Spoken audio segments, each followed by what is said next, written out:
a car. And this has actually been made on an 8 by 6 inch cake. It has another one which has been cut to shape. The bit you cut off the front you put on the back to make the hatchback, and we bring it round here and you can see what has happened to this one. And here we have the lamp post, which is just made out of a piece of tubular metal. I just put it into a hole which has been drilled in the cake board, and then I have the lamp, which has actually been made in a chocolate mould, but made with pastelage rather than chocolate. And that is for your classical failed driver. Right, and now we go on to something a little bit more serious. This is for somebody who has passed their exams. The scroll on the top is actually made with rice paper, which you can buy in most supermarkets or any specialist shops, and it's just been drawn on with an edible food pen. Slightly dampened to make it curl, but don't wet it or it will dissolve. The actual mortarboard has been made by pressing the pastelage over the top of a half of a sponge practice ball, tennis practice ball, and just leave it to set and you've got your mortarboard. Now this one has actually been baked in what we call the book tin, which gives you this very special shape. The edges have just been cut out of sugar paste and crimped to give you the effect of having a cover, and the picture on the top has been what we call flooded onto the cake. Now we have a cake here that is for the people who love the sand, the surf and the sea, and as you can see I've actually built up one edge of the cake so that you get a sloping effect where they're all heading into the shore for one reason or another.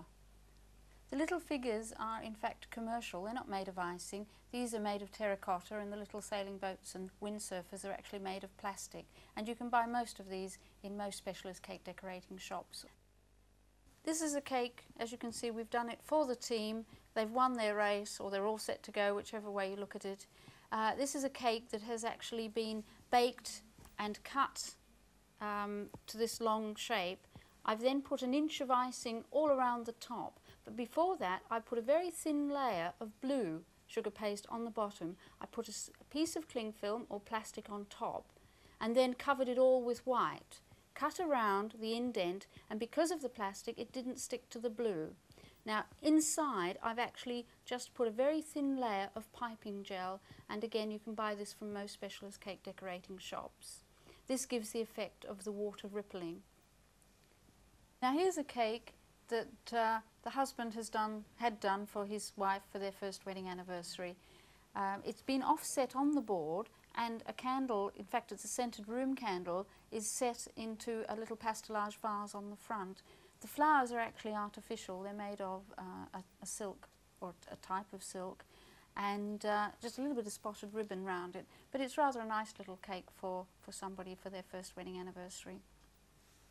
Going on now to Mother's Day, this cake has actually been made in a bell-shaped tin, and we've used the actual shape to give us the idea for doing the apron. We've actually covered the making of the frills on the first of our series, but don't forget, you don't have to make it a Mother's Day's cake. You can make a butcher's apron or a carpenter's apron, anything for Dad.